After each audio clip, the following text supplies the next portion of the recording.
And that can be the hardest thing of all. Shame and guilt and pride run deep. And all three of them, along with many other things, can get in the way of self-forgiveness.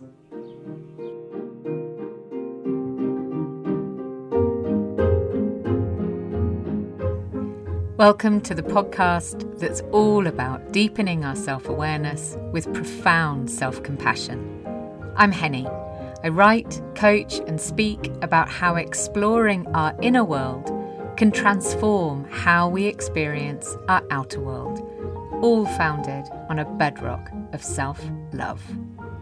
Settle in and listen and see where the episode takes you. Forgiveness is something I'm surprised we haven't covered so explicitly on the podcast before, though really, if I think about it, we cover it all the time. And I debated about whether to call this episode The Art of Forgiveness or The Art of Self-Forgiveness, and the second one won out for reasons I'll share as we explore this topic. We're often told as children that we have to forgive another child for hitting us, hurting us, taking the toy that we really wanted. We're taught we need to be the bigger, better person and rise above the lowly behaviour shown by the other child. And this teaching is curious in many ways, because embedded within that are so many messages. And not all of them are actually that helpful, not least that we're actually learning to subsume our own wants and needs or to subsume our own pain at what has happened. And it was interesting, I discussed this with a teacher friend of mine who talked about the fact that she actually teaches the children in her class, they're kind of year 6, so age around sort of 10, 11, she actually teaches them that what you do is you accept someone's apology.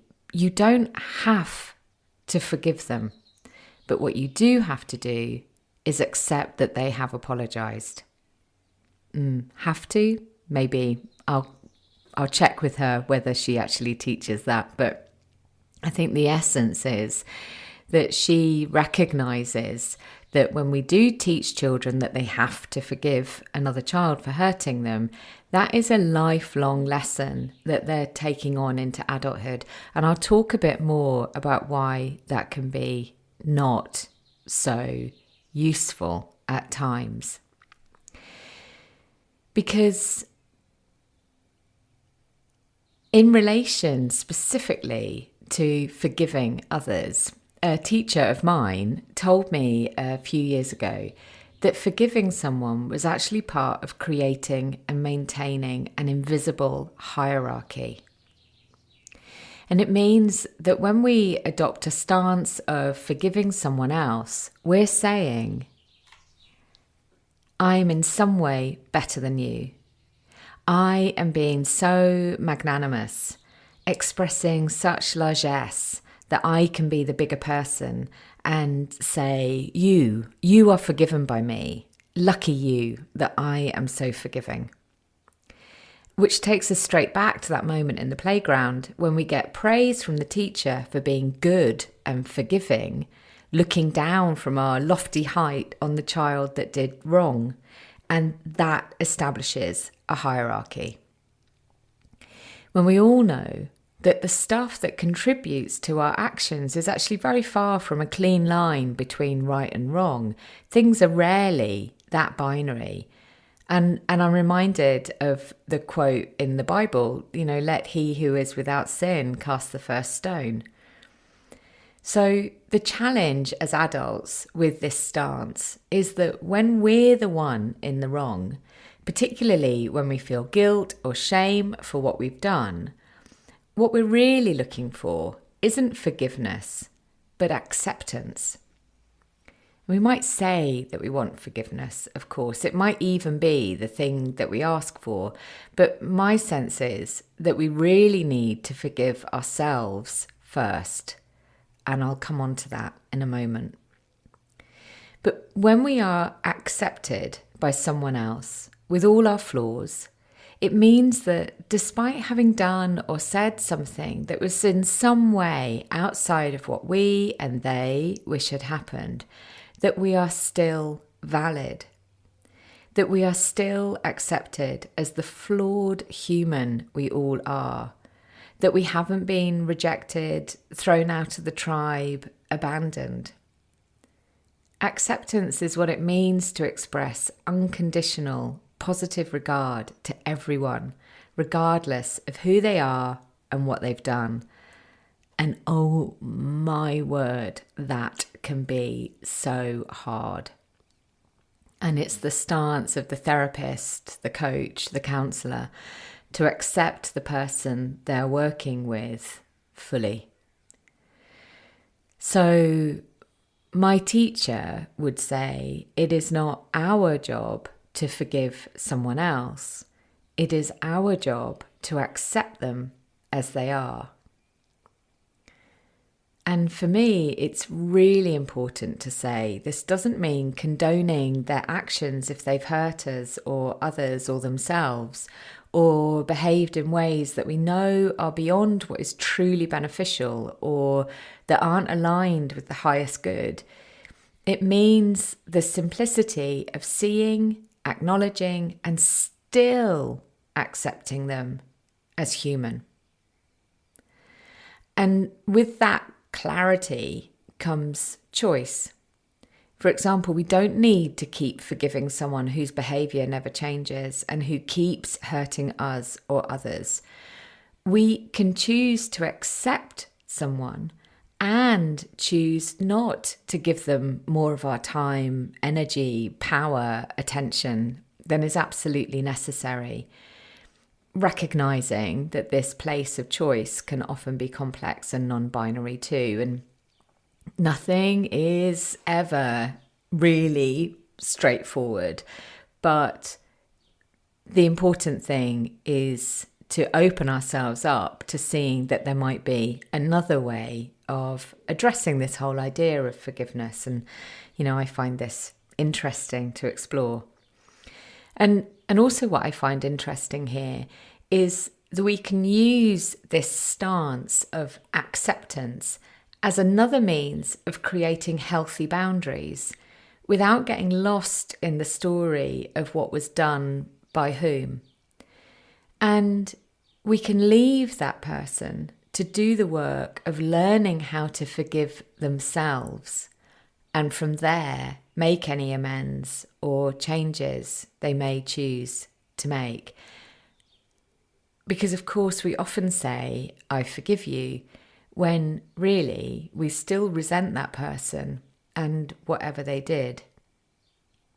And once again, this isn't about calling out or naming what the person has done. It's not about, this the phrase kind of letting someone off the hook. It's not about that, but it's about acknowledging them for the adult human, if they are an adult, the adult human that they are and that we are.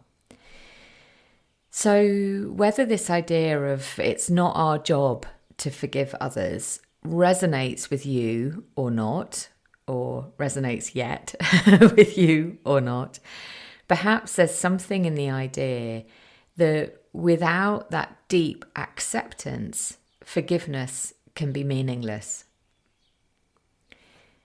So my second reflection today, which was also inspired by that same teacher, though I don't recall him saying it explicitly, is that the only place forgiveness is truly valuable is in forgiving ourselves. And that can be the hardest thing of all. Shame and guilt and pride run deep. And all three of them, along with many other things, can get in the way of self-forgiveness. Low self-esteem, being naturally self-critical, and growing up in an environment of criticism or abuse, for example, are things that can contribute to real difficulty in forgiving past mistakes. And some of our life conditions can make us more likely to experience guilt and have a hard time forgiving ourselves. So recognizing that is really important too.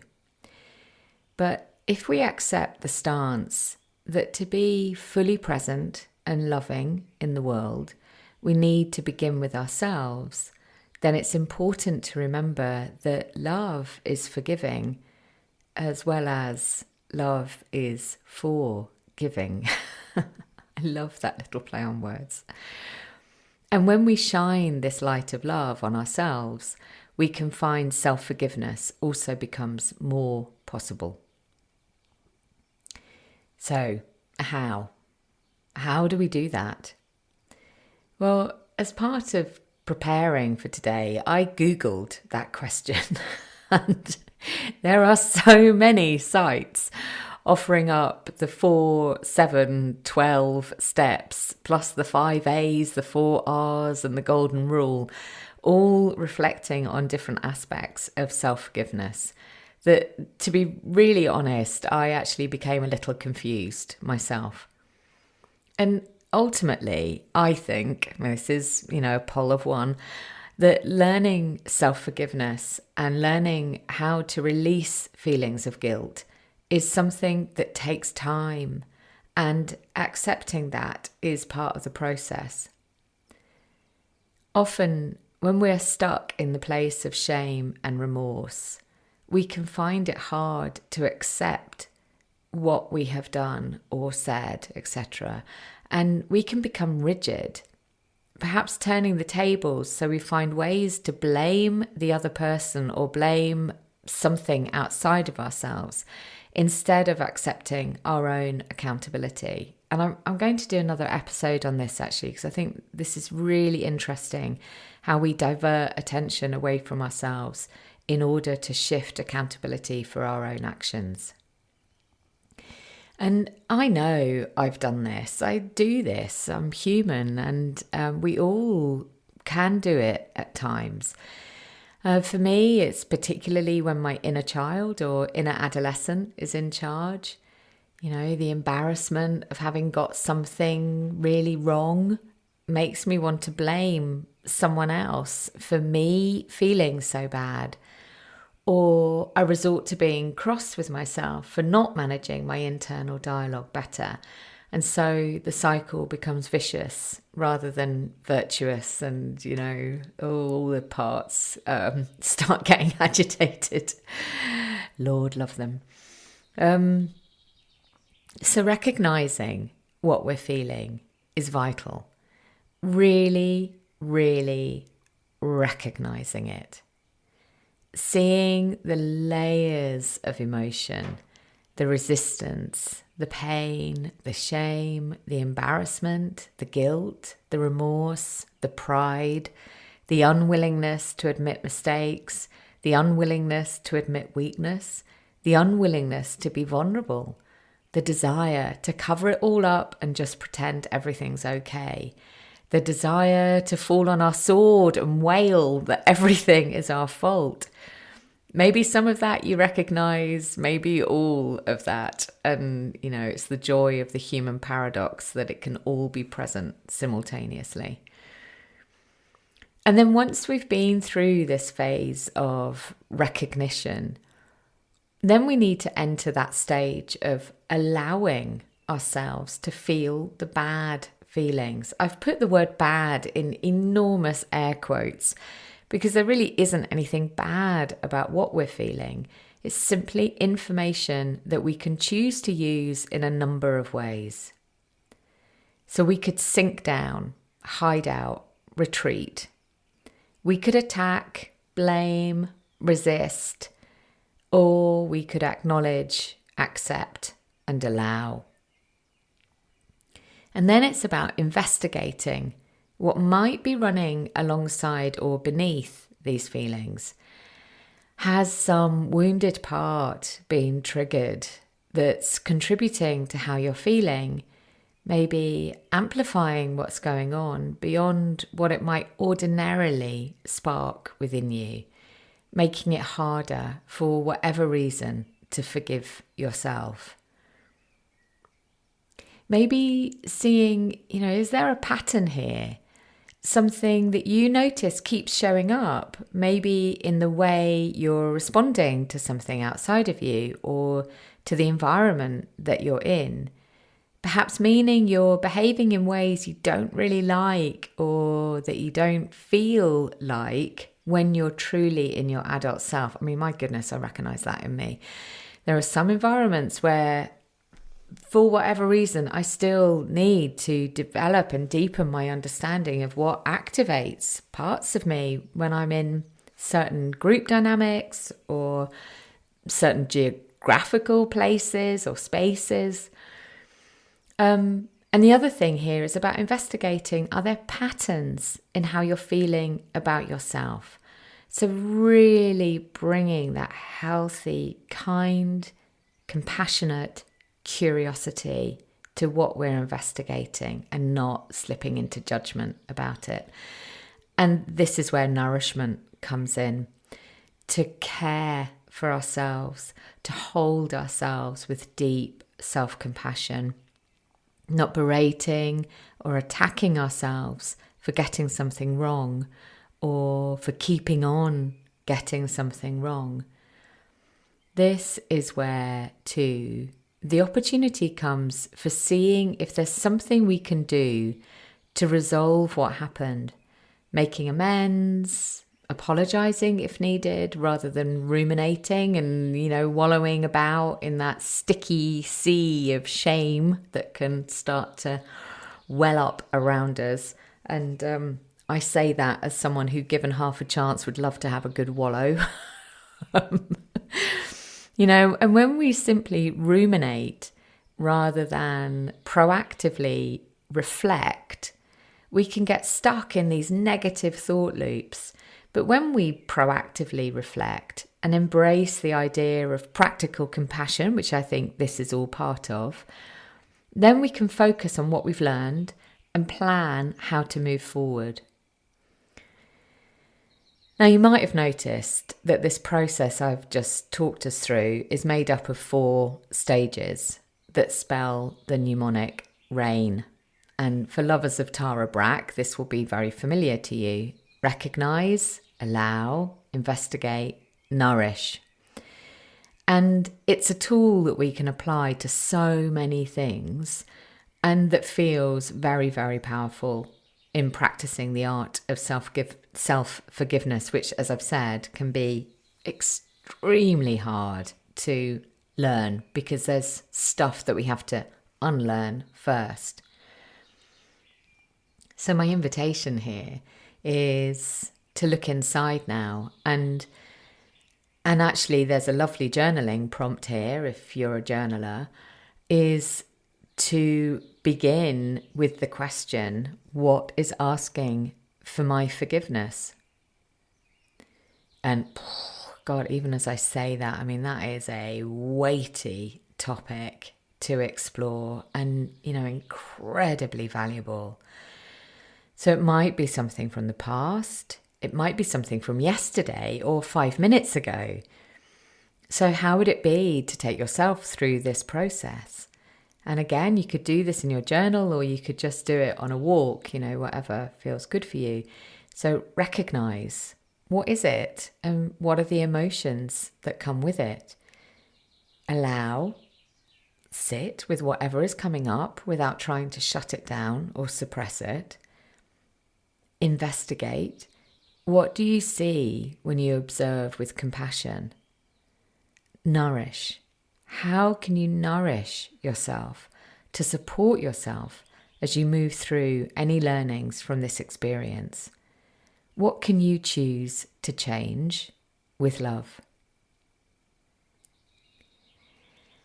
And this idea of forgiveness came up in my own journal quite spontaneously this morning too. I had no idea it was where it was going to go. And I love how our subconscious offers things up to us just when they're needed. So I'm going to say goodbye now, but I'm going to then read this extract from my journal in case you find it useful too. And as you might know, often when I journal, it's like there's another voice that's writing to me, and it's the same part that writes the poetry and the love letters in My Darling Girl. And for me, I find it comforting to know that voice is there guiding me. So I'm going to send you a hug and a wave, and I'll share with you this extract from my journal written this very day. It begins.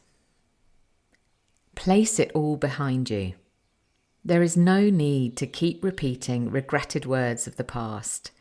Understand that that was then and this is now, and there is no need to create a seamless join that extends one into the other and on into future nows. You were there. That happened. That was said. They were there. That happened. That was done. It is finished now. See it only for the gold that lives within. Take the learnings. Love it for what you have learned. Listen in for the parts that needed to be heard, that needed to be seen, and see it for what it was. A mirror to look into. There was no other way it could have been. Ah, yes. I see you see that now. Shall I say it again? There was no other way it could have been. And when you understand that this moment too can only be what it is, and this, then you know what it is to surrender. There can be no regrets, my love, for that implies you could have changed it. But if you had known there was choice at the time, choice you were truly able to bring about, then you would have made those choices. As it was, see the choices you did make, the ones that served you and the highest good in the moment, and the ones that serve you and the highest good in this moment, and this one, and this one. I see you smiling now. Now you see. There is only one way things can be, and it is how they are, just as you can only ever be your own magnificent you.